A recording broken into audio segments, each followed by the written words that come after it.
guys, and welcome back into the channel. Today we're going to be continuing our series of the Big Brother 2 reviews. We are now on to episode 12, which I believe there's 30 episodes in the first, or in season 2, so we're almost halfway through. It's going incredibly fast. This was a solid episode, not as good as episode 11 in my opinion, but still a pretty good one. The episode starts out with Mike Boogie, who obviously was nominated by the HOH Kent in the previous episode, and he follows up with that by being upset in the early part of this episode. The segment starts out with him kind of continuing where he left off in episode 11. He's throwing a hissy fit and sour grapes. It's basically a situation where Boogie is pissed off. He realizes kind of the writing's on the wall. He doesn't really have many moves he can make at this point. And to top it all off, he's on the block against, his showmance, the girl he's beginning to fall for. So in terms of the amount of options he has to get himself out of the situation, it's even more limited because he doesn't want to hurt Krista. He doesn't want to necessarily be responsible for her going home. So it's a tough spot for him, and he blames Kent for putting him in that position. Again, as I stated in episode 11, he feels that Kent kind of owed him for the fact that, Kent could have been nominated week 1, but Boogie chose not to do so. But again, I completely agree with Kent in that situation. I don't feel that Boogie or that Kent necessarily owed Boogie anything. Like Kent said, he did not ask Boogie not to nominate him. It was a choice of Boogie, and the Boogie made that decision not because he felt close to Kent, not because he necessarily wanted to keep Kent safe. He made that decision because he did not see Kent as a threat, and maybe he was wrong for not seeing him as a threat. So that was a good opening segment. The next segment is Hardy. He's going around the house. Basically, he's freaking out because he feels the game is changing him and turning him into someone he doesn't necessarily want to be perceived as. And he goes around and tells everyone in the group top that he does not want to, for the remainder of the game, he does not want to talk about anything to do with why they're there. He only wants to just live life and talk about, he says, basically, we can talk about anything other than why we're here. Now, I have a lot of things I could say about that, but to simplify it in a real short statement is, if I was a member of the Big Brother, production, if I was Robin Cass or whoever the case may be, I would have pulled him into the diary room and said, hey, look here, asshole. If you don't want to play the game, then get the fuck out. We got a ton of people that would love to take your spot, that would relish the opportunity. You can't be in this game and then say, I don't want to play the game. I don't want to talk about the game. I don't want to play the game. I just want to live here and smoke cigarettes and work out. It's a TV show. On top of everything else, like I said, it is a TV show, and you are there to play the fucking game. So I thought, on top of all the reasons I already didn't like Hardy, that is another reason. I don't want to play the game. I don't want to talk about the game. Like, what the fuck is going on here? Then we had one of the most ridiculous competitions in Big Brother history. It was literally a competition where you had like a CD disc, and you had to stand there and throw it into the pool. And I thought to myself, like, what the fuck is going on here? That is not a Big Brother competition. Throwing discs into a pool. It was like into a bowl that you would like use in the kitchen to like, spread something in. It looked ridiculous. I thought, like, wow, like, you think about the competitions nowadays, to think that was the competitions we were doing in the early days. That was a very strange and in my opinion, ridiculous competition. Then we had more Will Shannon crap, which I didn't like. In terms of the fact that Shannon's gone, I assumed at this point, all right, we wouldn't have to hear about her anymore, but here she is yet again. And I got to say, Will, get your head out of your ass. You have some great moments later in this episode, but this was your one negative when it comes to this episode. They show him looking at the diary, or not the diary room. They show him looking at the pictures on the wall, and he's looking at Shannon's picture, and he looks all upset and distraught. And again, he references the fact that he had thought about leaving, which again, I didn't want to hear more about because I like to forget that even occurred. Then we had this bizarre moment where you got Bunky and Nicole talking basically about the basis of the conversation is kind of how horny they are. And they go on, they use zucchini in they literally talk about zucchini in replacement for Hardy. Basically, the point of the conversation was that they're horny and that over time they're getting hornier and hornier and hornier. And to me, the whole conversation was odd, ridiculous. If I was watching that, luckily I was watching that episode and no one was around. But if I was watching that episode and like my mom or my sister or my dad or anybody was behind me listening to me watch it, I would have been embarrassed. And a lot of sex talk here in BB2, because in the last episode there was an odd Nicole, Krista, whoever fucking sex segment. So some bizarre sex segments getting thrown into these episodes. Really just a filler segment. Then we had one of the best parts of the episode, and two of my favorite people in the season. Got Will and Nicole. She's actually shaving his leg. Again, we know that Will does not like body hair. Very strange, though, because she's like shaving his upper thigh.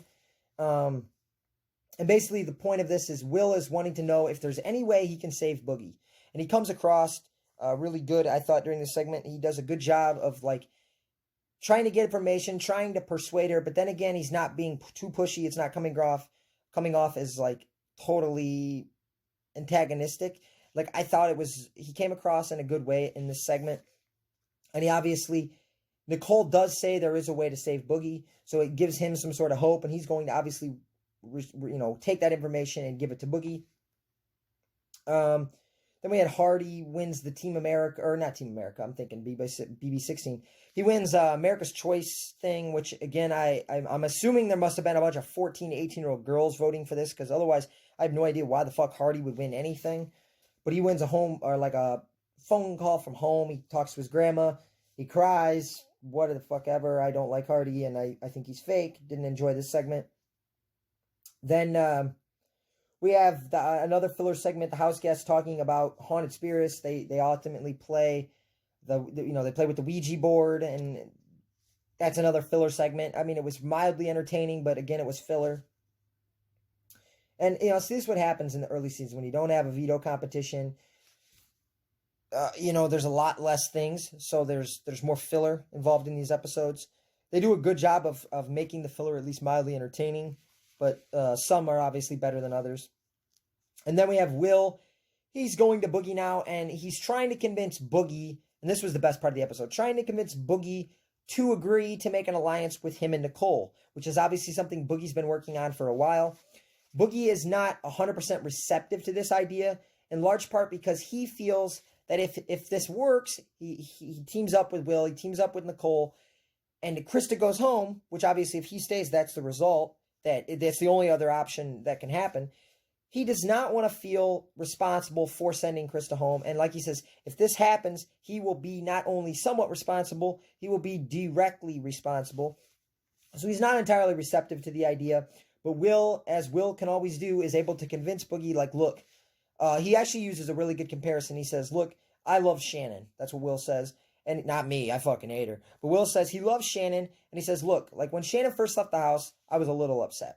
Or I was pretty upset. Then the next day I was still upset, but a little less. Then the next day I was even less upset. Nowadays, and he's like, nowadays, I'm okay. He's like, I know Shannon is okay outside of the house. She's probably more happy than she was in the house. And he said, I'm here to win $500,000. And then when I'm out of the house, I can go see her and we can spend that money on whatever we want. I thought he sold it really good to Boogie. He's trying to make him understand that, look, you're in this to play a game, and it's going to benefit you in the long run, and she will forgive you when you get out of the house. Now, would she actually? I doubt it. And again, Will's not necessarily doing this to help Boogie. As Will says in the diary room, he's doing this for Will. He's like, I don't want to, Will says a great line. He's like, I don't want to hurt Krista, but even more so, I don't want to hurt Will. Again, referring to himself in the third person. I thought this was a great segment with Will and Boogie. And Will's really like, and you're noticing Shannon leaves, and he's kicking it into full gear. He's doing all kinds of exciting things in the house. It's not a coincidence. It's because his head's in the game now that the bitch has left, the bitch has left the house. Then at the end of the episode, we have kind of I would say the biggest bad moment for Nicole since the opening episode. She has, I guess, kind of a little bit of a slip up here. Ultimately, she's just upset at people because she feels like she's being relied too heavily in the house in terms of cleaning up. She says she feels like Alice, which is obviously the maid from the Brady Bunch. She says she's kind of the Alice of the house. She feels like everyone in the house is kind of lazy slobs, and if she doesn't do all the cleaning, they won't. Ultimately, they have a big sit down as a group, and she kind of says she feels like she's being attacked. The rest of the house is saying, like, look, we don't want you to feel that way. We just are telling you that you have, like, an insane... You have to clean every 2 fucking seconds, and we think you're insane for doing so. We don't want to clean every 2 seconds. You don't give us any opportunities to clean. So ultimately, it's a pretty dumb segment. But I do think it's potentially, it could have been potentially a bad moment for Nicole. The only thing that saves her and makes this segment not such a big deal is the fact that through the last 8-9 episodes, she's made some good relationships and created some good bonds with these house guests. And I think that that's the only thing that did not cause this moment to really affect her game in the next couple weeks. Then we have, so the episode is over at this point. But I did want to say one thing about Will. Like I said, he had an incredible episode. He's conversing with Nicole. He's conversing with Kent. He's conversing with a Boogie. He's doing a lot of different things, wearing a lot of different masks in the house, and he's really good at convincing people to do things. He's really believable. People want to like him just because of his personality. And at this point in the house, he's the only one that you can say that about. But I thought it was funny, and the kind of my favorite moment of the episode, the line of the episode, was when he kind of goes into detail about how, look, Boogie's ultimately going to leave at some point. Chris is going to leave at some point. And he's like, if I'm the last one remaining from the founding members of Chilltown, if I'm the only one remaining from Chilltown, he's kind of stating that Top is going to then crumble and fight amongst themselves. Once it's down to Will and all of the members of Top, he knows, and no one else seems to realize it, only him, that at that point, he will kind of be like a pawn. He'll be a pawn in the game all the way to the end, because once you get down to him and all the members of Top, the members of Top are primarily likable people, and he understands that, and you're already seeing glimpses of it with Hardy in this episode freaking out. He's getting upset at Kent. Kent and Krista don't get along. Nicole's pissing people off. People are getting pissed at Nicole. You can already see the infighting, but once you get rid of Boogie, and probably Krista next, he knows that the infighting is going to grow and grow and grow, and he's kind of like, I'm going to be left to pick up the pieces. And he understands that everyone in that house is going to want to take and sit next to him in the finals, because to them, he is so unlikable. But what I think Will realizes that the others fail to realize is, yes, right now, Will might be liked like right about here, and the rest are liked here.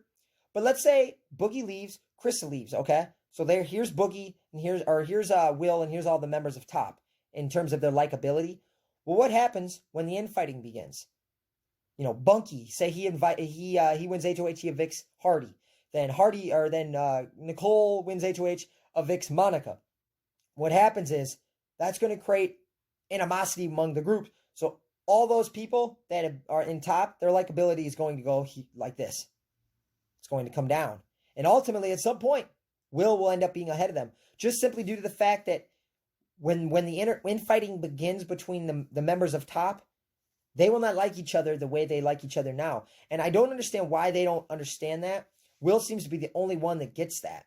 That, yes, he is more unlikable as of now, which is why he uses the fact that he's less likable as a reason for him to stay.